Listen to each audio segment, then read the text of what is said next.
బంగాళాఖాతంలో ఏర్పడిన అల్పపీడనం క్రమంగా వాయుగుండంగా మారనుందని వాతావరణ శాఖ తెలిపింది. ఈ వాయుగుండం శనివారం సాయంత్రానికి తుఫానుగా మారనుందని, దీనికి రేమాల్ తుఫానుగా నామకరణం చేసినట్లుగా తెలిపారు. బంగాళాఖాతంలో ఏర్పడిన అల్పపీడనం క్రమంగా వాయుగుండంగా మారి శనివారం సాయంత్రానికి తుఫానుగా మారనుందని, దీనికి రేమాల్ తుఫానుగా నామకరణం చేసినట్లుగా విశాఖ వాతావరణ శాఖ తెలిపింది. ఉత్తర బంగాళాఖాతం మీదుగా వాయుగుండం తుఫానుగా మారనుందని, తమిళనాడు, పశ్చిమ బెంగాల్, ఒడిశా రాష్ట్రాలలో భారీ వర్షాలు పడతాయని, తెలుగు రాష్ట్రాలలో దీని ప్రభావం తక్కువగా ఉంటుందని వెల్లడించారు.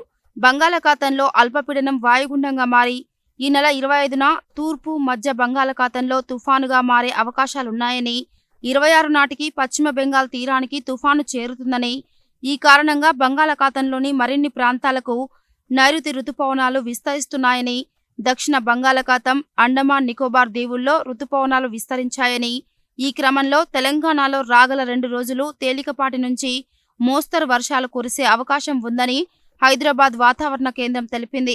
ఈ మేరకు యెల్లో అలర్ట్ ని జారీ చేసింది. నిజామాబాద్, జగిత్యాల, రాజన్న సిరిసిల్ల, భూపాలపల్లి, కొత్తగూడెం, ఖమ్మం, మహబూబాబాద్, సిద్దిపేట, రంగారెడ్డి, హైదరాబాద్, మేడ్చల్, మల్కాజ్గిరి, వికారాబాద్, సంగారెడ్డి, మెదక్, కామారెడ్డి, మహబూబ్నగర్, నాగర్ కర్నూల్, వనపర్తి, నారాయణపేట, జోగులాంబ, గద్వాల జిల్లాల్లో అక్కడక్కడ వర్షాలు కురిసే అవకాశాలున్నాయని వివరించింది.